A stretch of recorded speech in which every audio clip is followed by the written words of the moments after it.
The screen is dark, not dim, not shadowy. Dark, the kind that feels like it has weight. Wind moves through it, low, slow, like something breathing just outside your ear.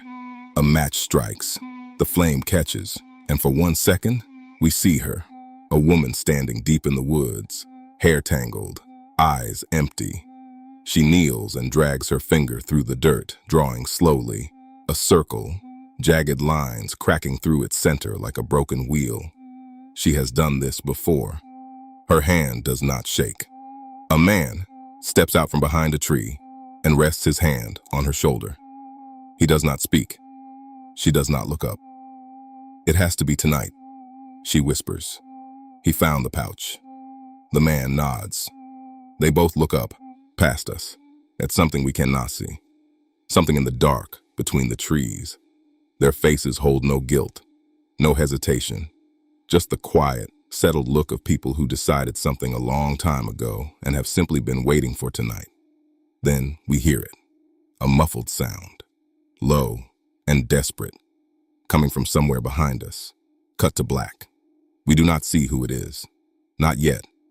His name is Marcus Hale, 32 years old, mechanic, south side of a city most maps do not bother zooming into. He fixes things, engines, busted pipes, neighborhood disputes, whatever needs handling, because that is just his nature. The kind of man who still calls his mother every Sunday, still tips when the service is slow, still believes, in the worn and stubborn way of someone who has been let down before, that people are mostly good. He has been married to Elena for 4 years. She is sharp, beautiful, warm when she wants to be. They met at a mutual friend's cookout. She laughed at something he said before he even knew he was being funny. He was done from that moment. But something changed about 6 weeks ago. And the problem with a change that comes on slow is that by the time you notice it, it is already everywhere. Late nights, cold excuses, her phone always face down on the counter, always. He would reach for it by reflex, to check the time, to turn the alarm off. And she would appear from another room like she had been waiting. Marcus does not want to be the suspicious husband, so he tells himself stories. She is stressed. There is a project at work. Everyone goes through phases. Then one Tuesday morning, he finds ash on her pillow. He stops, picks up a pinch between his fingers, rubs it slowly. It does not smear the way dust does.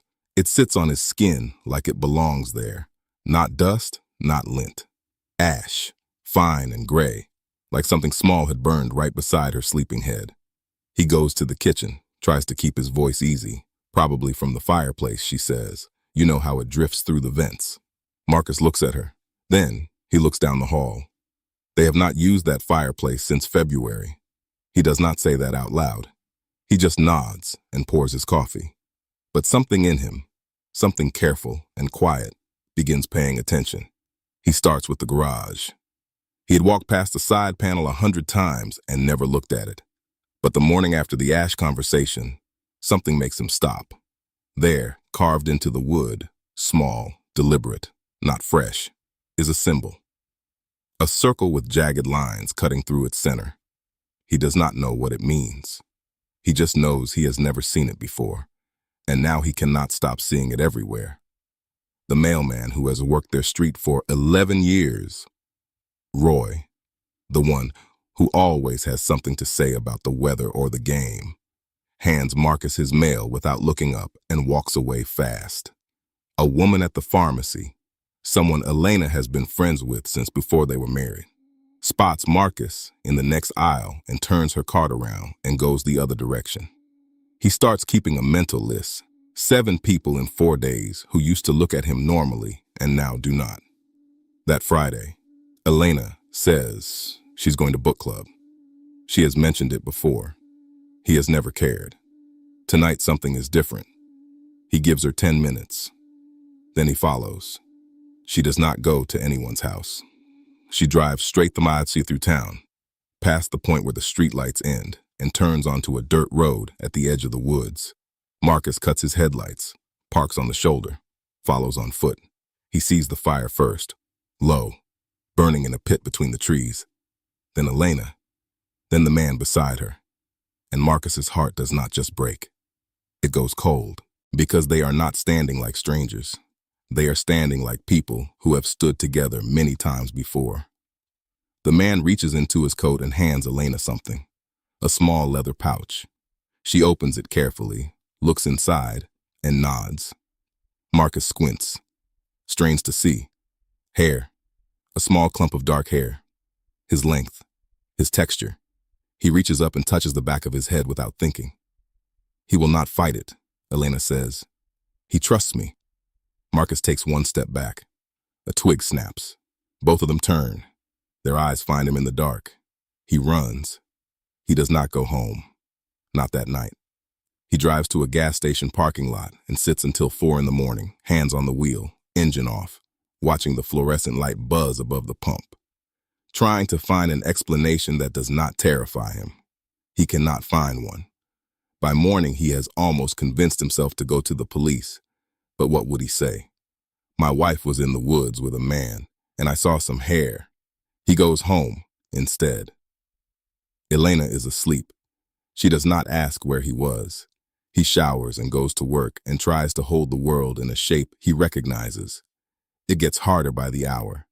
He comes home that evening to find an envelope on the kitchen counter.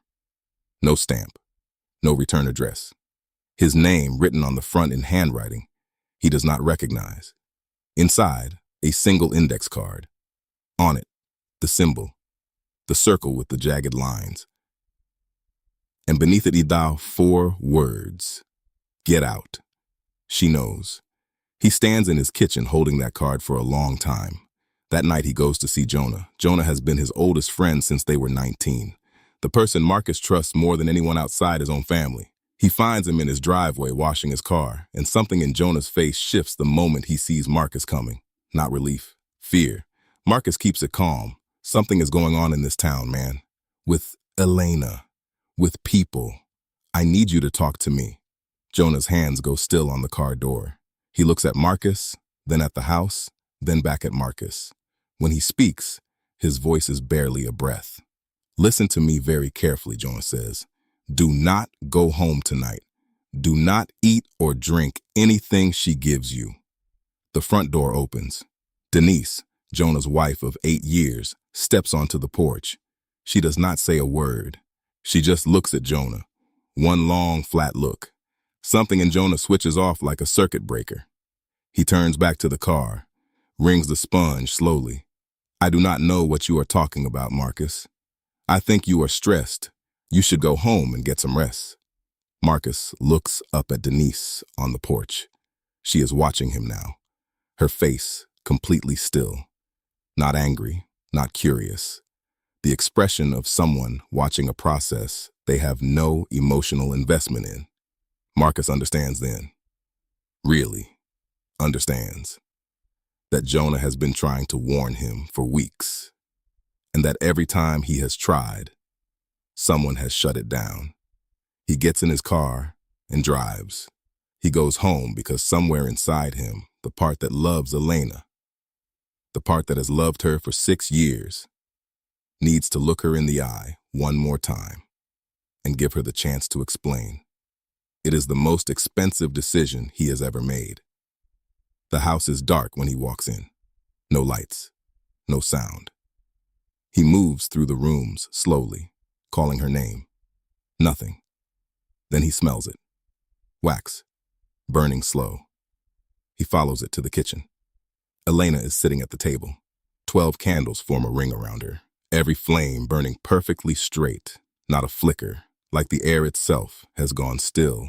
Her hands lie flat on the wood, her back is straight. She is already looking at him when he comes through the doorway, like she heard his heartbeat from another room. Her eyes are black, not dark brown, not shadowed. Black, from edge to edge, the white's gone. Something else looking out from behind his wife's face. Marcus, she says. Her voice is hers, but the warmth has been removed from it. You were not supposed to come back tonight. He goes for the front door. The handle turns, but the door does not move. Not locked, just completely unyielding, like the house has decided he is not leaving. He grabs a chair and swings it at the window. The glass bows and springs back. Elena stands. The candles rise with her. "You were chosen long before you met me," she says, stepping slowly around the table. "I was given a job, and I did it well. You were happy, weren't you? These 4 years. You were happy." Something in that stops him cold. The casual honesty of it. The way she says it like it is a kindness. "I was always your wife, Marcus. I just also had a purpose." She is close now. He can see himself reflected in those black eyes. "You were never my husband," she says softly. "You were my offering. And tonight, you are going to the woods." He finds the back door. He does not remember crossing the kitchen. He is just running. He clears the fence, hits the street, lungs burning. Headlights swing around the corner and stop. He recognizes the car. Jonah's. Marcus runs to the passenger window. It rolls down. Jonah is behind the wheel, jaw tight, eyes red from crying. "I am sorry," Jonah says. "Marcus, I am so sorry. I tried." Marcus grabs the door handle and freezes, because in the passenger seat sits his mother, Marcus Hale, 61 years old, the woman who raised him alone after his father left, who worked double shifts so he could have a car at 16, who calls him every Sunday and always picks up first. Dressed in white, hands folded, eyes black, all the way to the edges. She turns to look at him slowly, and when she speaks, her voice carries that same warmth it always has. That warmth he has trusted his entire life. "Baby," she says, "we have been watching over you since before you were born. You did not come from ordinary people, and what is happening tonight, it was always supposed to happen. It is not a bad thing. It is what you are for." Marcus steps back from the car. His legs do not feel real. Jonah's car pulls forward, no headlights, and disappears around the corner.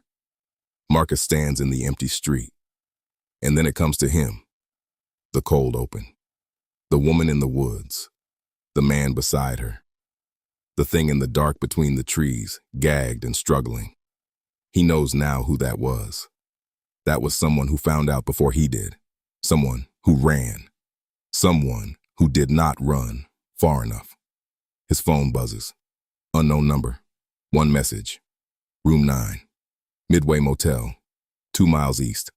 Come now. Do not go back inside. I know what the circle wants with you, and I know how to stop it. Signed, D. He looks at his house. Every light on.